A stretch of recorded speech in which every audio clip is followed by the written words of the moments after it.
Troilus and Cressida by William Shakespeare. The play takes place during the long and famous Trojan War. The war has already lasted for many years. The Greeks and the Trojans are tired, angry, and frustrated. Both sides have brave heroes, proud leaders, and deep conflicts.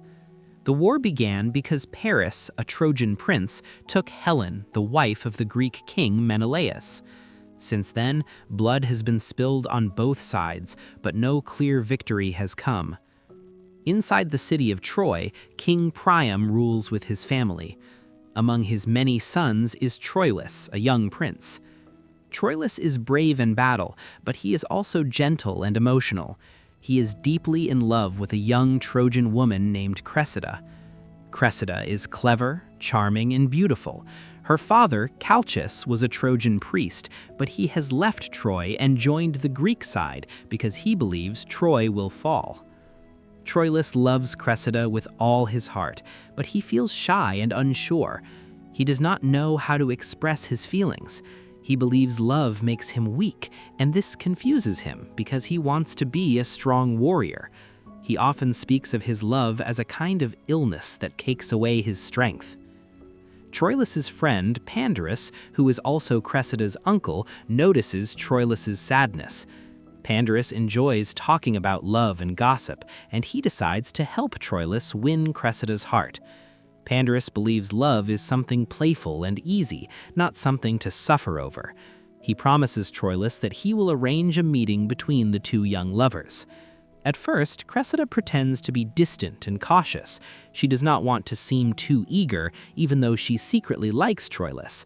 She understands how fragile love can be, especially during war. She jokes, teases, and hides her true feelings, but deep inside, she is afraid of being hurt.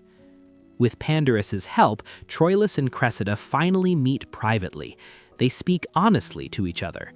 Troilus swears his love and promises loyalty forever. Cressida is moved by his words, but she is careful. She knows how quickly circumstances can change. Eventually, she gives in to her feelings and promises to love Troilus in return. That night, they spend time together, believing their love will last. While love grows inside Troy, the Greek camp outside the city is filled with tension. The Greek leaders include Agamemnon, the commander of the army, Menelaus, whose wife Helen caused the war, Nestor, an old and respected warrior, Ulysses, a clever and strategic thinker, and Achilles, the greatest Greek warrior. Achilles, however, refuses to fight. He stays in his tent with his close companion, Patroclus. Achilles feels insulted and believes he is not being respected enough. Without Achilles fighting, the Greek army begins to lose confidence. The Trojans grow stronger and more confident on the battlefield. Ulysses comes up with a plan to motivate Achilles. He believes pride controls human actions, so the Greek leaders pretend to ignore Achilles and praise other warriors instead. They walk past his tent and speak loudly about how Ajax, another strong warrior, is now more important than Achilles. This plan works. Achilles becomes angry and jealous.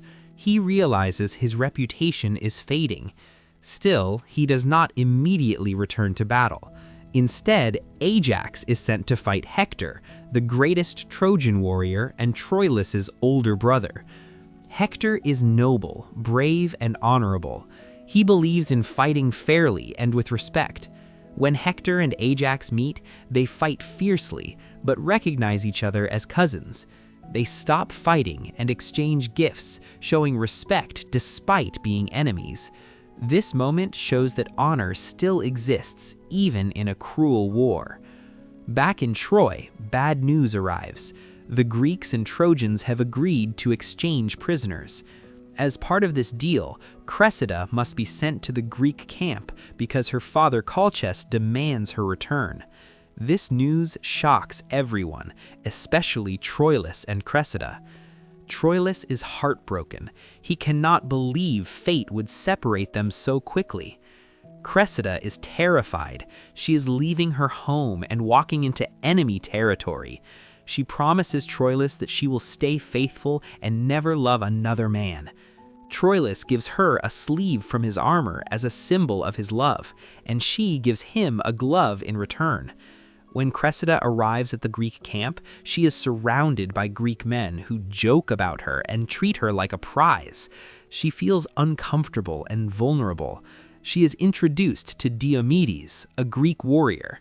Diomedes is confident, bold, and charming. He quickly becomes interested in Cressida. At first, Cressida tries to remain loyal to Troilus. She remembers her promises and feels guilty even talking to Diomedes. But she is alone, afraid, and powerless. Slowly, Diomedes' attention and confidence begin to affect her. She starts to change. Troilus, meanwhile, sneaks into the Greek camp with Ulysses to spy on Cressida. What he sees breaks his heart. He watches as Cressida gives Diomedes the sleeve that Troilus had given her. This act convinces Troilus that Cressida has betrayed him. Troilus is devastated. His belief in love collapses. He feels foolish for trusting promises. His pain turns to anger and bitterness. He begins to believe that love is false and that words mean nothing. From this moment, Troilus becomes harder and more violent.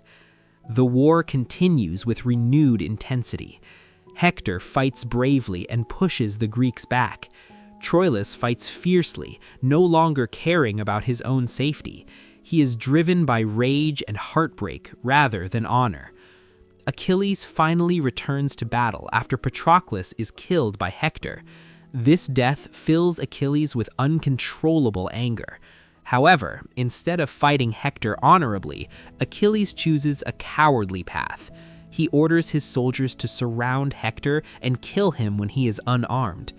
Hector is ambushed and murdered. His death is cruel and dishonorable. The Trojans are shattered by the loss of their greatest hero. Troilus mourns his brother deeply. He swears revenge against Achilles and curses the cruelty of the world. By the end of the play, nothing feels resolved. Love has failed, honor has been broken, heroes have acted dishonorably. The war continues without purpose or justice. The audience is left with a bitter feeling. Cressida has survived, but at the cost of her loyalty. Troilus has grown strong but lost his innocence. Achilles has won but lost his honor. The war goes on, empty and endless. The play ends not with peace or triumph, but with confusion and sadness. Shakespeare shows a world where ideals collapse under pressure. Love is fragile, honor is questioned, truth is unclear. In Troilus and Cressida, Shakespeare presents a harsh and realistic view of humanity, where even heroes are flawed and nothing is as noble as it seems.